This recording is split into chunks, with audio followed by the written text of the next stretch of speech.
안녕하세요, 정성민입니다. 이번에 D스쿨 게시판 통해서 이제 정시 인문계열, 자연계열 이제 Q&A 질문방 프로그램을 진행을 했습니다. 이 프로그램 진행하면서 이제 몇 가지 저희 파악했던 것들, 그리고 또 이제 이번 그 정시와 관련해서 대략적으로 예측할 수 있는 것들, 이런 중요한 사안들 몇 가지를 정리를 해서 좀 말씀을 드리려고 또 영상을 준비를 했습니다.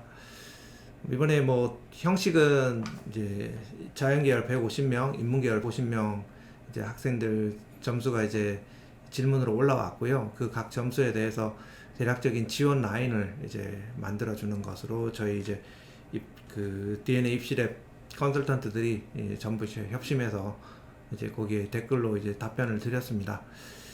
일단 요 댓글을 달면서 느꼈던 것들이 몇 가지가 있는데요. 이번 수능 관련해서 난이도가 이제 좀 쉬웠다 이렇게 얘기를 하지만 보통 이제 이런 게 있잖아요. 이제 어떤 분포가 고르게 한 방향으로만 만들어지는 그런 이제 경향성이 있는 경우가 있고요. 이제 또 어떤 경우가 있냐면은 이제 그렇게 한 방향으로 만들어지는 경우에는 이제 중간이 가장 볼록하고 양끝이 조금 이제 밑으로 처지는 그런 이제 정상적인 이제 정규 분포를 이루게 되는데, 이번 이제 수능과 관련해서는 이제 예년에 비해서 그런 분포라기보다는 좀 최상위권이 이제 위로 볼록 솟아 있고 또 중하위권이 좀 위로 좀 볼록 솟아 있고 하는 이런 정도의 이제 분포가 되지 않을까 이런 생각을 한번 해봤습니다. 이건 상징적인 얘기인데요. 이제 실제로 분포가 그렇다라는 게 아니라 이번 수능 특징이 실제로 이제 최상위권 혹은 극상위권 아주 이제 실력이 좋은 학생들 입장에서 보면은 시험이 그냥 쉬웠던 게 아니라 굉장히 쉬웠다 이렇게 이제 파악되는 그런 경향이 있을 것이다 라고 예상을 했었거든요. 이제 그 예상이 대략적으로 들어맞지 않을까 이런 생각을 했습니다. 이번에 이 프로그램 진행하면서 그리고 또 이제 수능 점수를 분석을 해보면 이 1컷이나 2컷이 실질적으로 봐서 작년하고 그 큰 차이는 안 난다 이런 생각들을 하게 되거든요. 특히 이제 생명 지구과학 선택자들하고 생윤 사문 선택자들 중심으로 이제 분석을 해보면 대략 그런 분석들이 나옵니다. 이런 경향이 이제 있기 때문에 그런지는 몰라도 또 이제 완전 중간층보다는 중간보다 조금 아래에 있는 층들의 이제 또 분포군도 조금 이제 좀 이제 볼록 솟아있는 좀 그런 학생들도 많이 눈에 띄는 경향을 보였습니다. 물론 이제 밑에 학생들보다는 수능이 전체적으로 쉬웠다라는 평이 지배적이기 때문에 저희 이제 게시판에 올라온 글들 대부분 이제 서울 수도권의 상위권 대학을 노리는 학생들이라 그 위쪽 상위권, 최상위권 학생들이 굉장히 이제 두텁다라고 하는 그런 생각들을 확실하게 이제 확인할 수 있는 그런 계기가 됐습니다. 일단은 이제 국어하고 수학 점수를 올려주신 분들 중에서 작년하고 이제 비교할 수 없을 정도로 이제 만점자들이 좀 많이 나온 것 같고요. 특히나 이제 화학하고 물리, 탐구 과목 두 과목에서는 만점자가 굉장히 많이 나왔습니다. 특히나 이제 화학 같은 경우는 만점이 아닌 질문이 이제 별로 없을 정도로 거의 대부분이 이제 만점을 받은 이런 상황이었다라고 하는 것을 확인을 했습니다. 이 때문에 이제 올라온 글들 중에 상당수 이제 글들이 이제 의대 라인을 좀 잡아달라고 하는 글들이 자연계열에서 굉장히 많았습니다. 굉장히 인상적으로 눈에 띄었던 것은 이제 물리원, 화학원을 선택한 학생이었는데 이제 수학 한 문제를 틀렸어요. 그럼 당연히 이제 그 정도로 이제 점수가 나오게 되면은 대체로는 그냥 이제 아무리 선택상의 불이익이 있다 하더라도 웬만하면은 메이저 의대는 간다 이렇게 생각하는 경우들이 많이 있는데요, 예전에는. 근데 이 학생 같은 경우는 이제 메이저 의대가 안 되는 이제 그런 상황, 메이저 의대가 안 된다기보다는 조금 쉽지 않은 이제 그런 상황에 이제 놓여 있다라고 하는 것을 확인을 하고 좀 놀라기도 했습니다.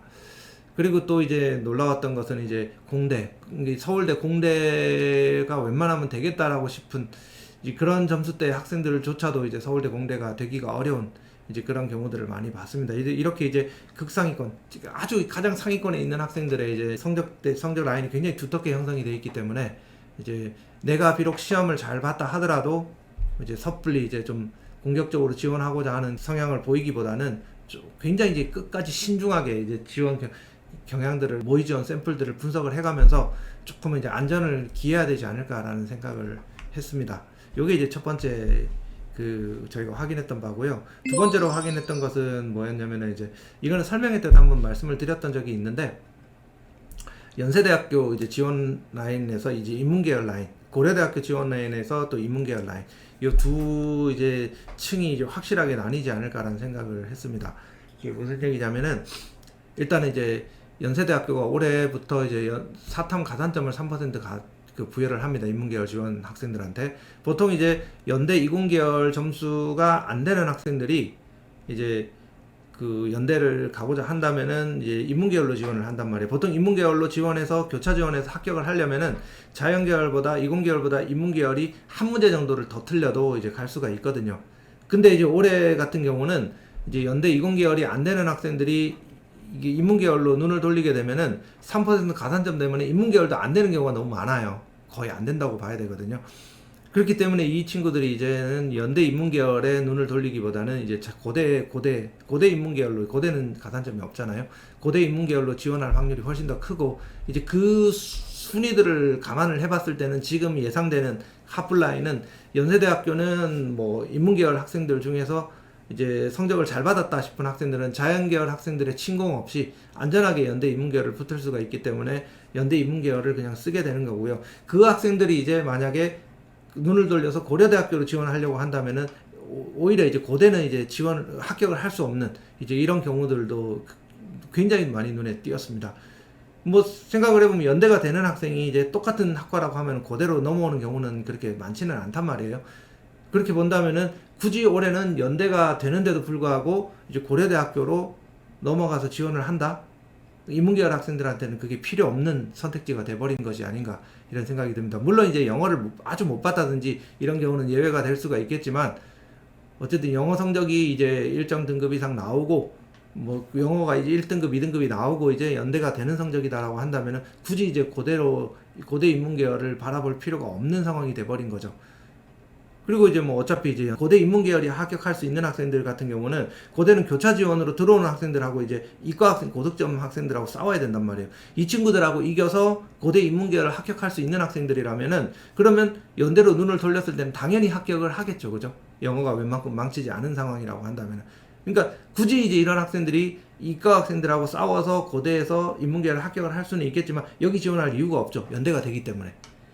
그래서 고대 인문계열이 올해는 좀 이제 뭐 이과 학생들 위주로 채워지든가 아니면은 이제 빵꾸가 나든가 비든가 타락이 생기든가 이런 일들이 벌어질 거기 때문에 올해는 이제 인문계열 중심으로 해서 연대 고대 지원과 관련돼서 굉장히 이제 관심을 크게 가져야 된다라고 생각할 수가 있습니다. 또 하나는 이제 연세대학교 사탐 가산점으로 인해서 이제 그 뭐 게시판 아마 Q&A 댓글 이제 쭉 살펴보시면 이 케이스가 나오는 걸 확인할 수 있을 텐데 서강대학교 인문계열에 합격하기가 어려운 학생이, 그러니까 말하자면 사탐 가산점을 굉장히 높게 받은 거예요. 사탐을 생윤사문을 선택해갖고 사탐을 굉장히 높은 점수를 받았고 이 학생이 이제 사탐 가산점을 받아서 연대 인문계열을 합격할 수 있는데도 불구하고 이제 사탐 반영 비중이 굉장히 이제 낮은 이 서강대학교를 지원하면 떨어지는 이런 이제 황당한 경우들도 이제 엿볼 수가 있습니다. 이렇게 이제 그 어떤 가산점이 주는 이런 변수들, 그리고 사탐과 관련해서 이제 고득점자들이 생겨나게 되는 사문생윤이 이제 올해는 굉장히 그 생윤 같은 경우가 이제 표준 점수가 높단 말이에요. 이런 이제 경향들이 만들어내는 이런 아주 이제 좀 재밌는 현상들이 벌어지는 걸 확인할 수가 있었습니다. 그러니까 이제 내가 서강대가 안 된다고 해서 연대가 당연히 안 될 것이다 이렇게 생각하는 거는 섣부르다는 얘기예요. 사회탐구 가산점도 올해는 잘 나왔고 과학탐구에 비해서.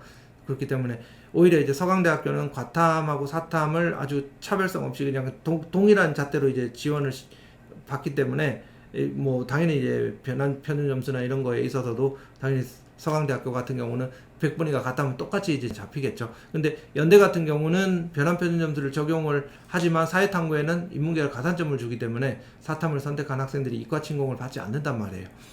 이런 일들로 인해서 성대나 혹은 또 이제 뭐 서강대나 한양대가 안 되는 학생들 중에서 인문계열이 연세대학교가 되는 이런 경향이 분명히 생긴다라고 하는 것을 이제 좀 감안을 해야 되지 않을까라는 생각을 합니다. 그 다음에 이제 세 번째로 봤던, 이게 네 번째죠. 네 번째로 이제 봤던 현상이 뭐냐면 중앙대학교 지원 경향입니다. 이 중앙대학교가 중대까지도 이제 그 자연계열, 이공계열에 지원했을 때 합격하기가 쉽지 않은 그런 이공계열 학생들이, 이 자연계열 학생들이 이제 인문계열로 이제 넘어가서 교차 지원을 많이 했었단 말이에요. 그런 이유는 뭐 때문이냐면은 이제 경희대학교를 합격하고도 점수가 한참이 남는 학생인데도 불구하고 이 중앙대학교를 이제 동일계열로 지원을 하게 되면 안 되는 경우가 굉장히 많습니다. 이거를 뭐 그냥 우스갯소리로 중앙대학교에서 경희대학교 사이에 놓여 있는 이제 통곡의 벽이다, 혹은 또 뭐 통곡의 강이다, 이런 얘기들을 하죠. 그렇기 때문에 이제 중대를 이제 그 합격을 하기 위해서는 이제 어떻게든 나는 경희대를 위쪽으로 넘어가서 중앙대학교로 교차 지원을 해서 인문계열로 들어가겠다라고 하는 학생들이 갖는 이제 이런 상황 자체가 올해는 좀 많이 변했습니다.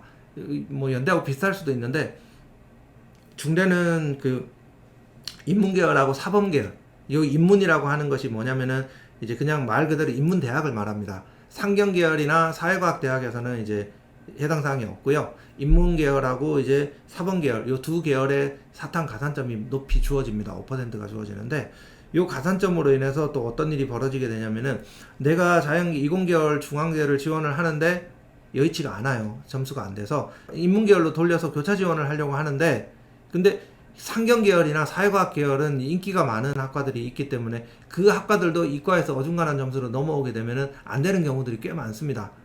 그러니까 이 친구들이 이제 조금 더 이제 근데 뭐 대체로는 거기서 이제 과를 더 이상 인문대학까지는 가지 않는다라고 생각하는 학생들이 많은데, 근데 좀 더 낮춰서 난 중대를 가야 되겠다라고 생각을 해서 인문계열까지 들여다 본다면은 작년까지는 합격을 할 수가 있었습니다. 근데 올해는 안 돼요, 그게.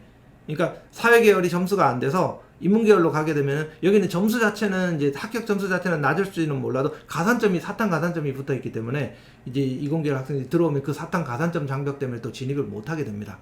이런 이유로 인해서 이제 올해는 이제 자연계열 학생들 중에서 경희대학교를 지원하고도 점수가 꽤 한두 문제 정도 남는 학생들인데도 불구하고 이제 더 이상 위로 갈 수 없는 그런 굉장히 큰 적재 현상이 벌어질 수가 있다라는 겁니다. 이런 적재 현상으로 인해서 더 이상 이제 중대 쪽으로 빠지는 그런 인원들이 예년에 비해서는 현저히 줄어들게 되고, 그렇게 된다면 당연히 이제 영향을 받는 것은, 그쵸, 경희대학교, 건국대학교, 시립대학교, 이런 학교에서 이제 그런 그 학교 수준에서 봤을 때는 고득점자들이 많이 이제 빠져나가지 못하고 적체가 되어 있기 때문에 이 학생들로 인해서 그쪽에 이제 지원 상황 자체가 굉장히 이제 그 경합 상황이 치열해질 것이다 라고 하는 예상도 해볼 수가 있었습니다. 또 한 가지는 이제 중대 가산점으로 인해서 중앙대학교를 원래는 이제 작년 같으면 교차 지원 때문에 합격하기 어려웠던 학생들이 중대 인문계열, 사범계열 쪽을 이제 합격을 할 수가 있게 되는 경우가 많아졌습니다. 그 반면에 또 하나는 뭐냐면은, 이 학생들이 이제 인문 사범계열을 합격할 수 있는 인원으로 채워졌단 말이에요. 이 친구들이 이제 점수가 좀 남아서 그러면은 나는 인문 사범계열 위쪽으로, 사회과학 계열 쪽으로도 한번 인문계열을 쳐다볼까라고 하는데, 그쪽은 뭐 생각해보면 조금 이제 컷이 높다라고 하면은 인문 사범계열은 안정이고 사회과학 쪽은 좀 소신 지원이라든지 아니면 조금 컷 하락이 있으면 붙을 수 있는 도전 지원 정도 수준까지는 나올 수가 있는 경우도 있는데, 근데 올해는 그런 경우가 전혀 없습니다. 왜냐면 그쪽은 이제 아래쪽 인문 사범계열은 교차 지원을 막아주는 사회탐구 가산점의 영향을 받아서, 이득을 받아서 겨우 여기 붙을 수 있거나 조금 점수가 남는다 하더라도 그 점수 가지고 사회과학 계열로 들어가게 되면 이과에서 넘어오는 학생들, 좀 점수가 높은 학생들 때문에 이제 지원하기 어려운, 아예 그냥, 그러니까 인문계열 학생들 같은 경우는 중앙대학교는 안정 또는 불가능, 이런 두 양극단으로 나뉘어지는 이런 경향도 확실하게 파악할 수가 있었습니다. 그래서 중앙대학교에서 내가 조금 점수가 남으니까 도전적으로 어디를 좀 더 높은 과를 써볼까라고 하는 이런 것들, 그런 학과들을 모집 단위를 찾느라고 시간을 많이 보내면서 이제 좀 에너지를 소비하는 이런 일들이 좀 적어야 될 겁니다. 그래서 왜 안 되지? 이런 생각이 들더라도 조금 이제 여긴 점수가 좀 남는데 위로 쓰면 될 것 같은데 왜 안 되지? 이건 뭔가 진학사가 좀 그 나중에 이제 표본을 봤을 때, 모의 지원 상황을 봤을 때 진학사 표본이 좀 잘못되어 있나? 이런 생각들을 하지 마시고, 요거는 이제 올해 점수 반영 구조 때문에 뭐 벌어지는 자연스러운 현상이다라고 하는 것들을 기억하고 계시면 될 것 같습니다. 좀 또 여러 가지 이제 강조점들 중에서 제가 이제 말씀드렸던 거는, 첫 번째로는 고득점자 풀이 이제 굉장히 이제 두껍기 때문에 이 어떤 의대라든지 서울대 이공계열을 이제 지원하는, 메디컬이나 서울대 이공계열을 지원하는 학생들이 이제 굉장히 끝까지 신중하게 보고 조심스럽게 지원해야 된다라고 하는 거 한 가지를 정리를 해드렸고요. 두 번째는 이제 연세대학교 인문 가산점 때문에 발생할 수 있는 일들을 두 가지를 또 정리를 해드렸고, 그리고 이제 세 번째는 이제 중앙대학교에서 또 인문 가산점으로 인해서 벌어질 수 있는 경향성을 또 설명을 해드렸습니다. 요 정도가 이제 올해 이제 이거 댓글을 저희가 달아서 질문에 답을 Q&A 프로그램을 통해서 답을 해드리면서 파악했던 굵직한 지금 올 수능의 이제 트렌드다라고 이제 말씀을 드릴 수가 있을 것 같습니다. 또 뭐 기회가 된다면은 제가 계속 이제 디스쿨 Q&A를 받고 있기 때문에 여러분들이 파악하시는 좀 올 수능과 관련된 주목할 만한 점들, 이런 점들에 대해서 질문을 올려주시면 좋을 것 같고요. 저도 이제 파악하는 대로 그런 부분들을 이제 영상으로 찍어서 여러분들께 전달을 드리도록 하겠습니다. 예, 감사합니다.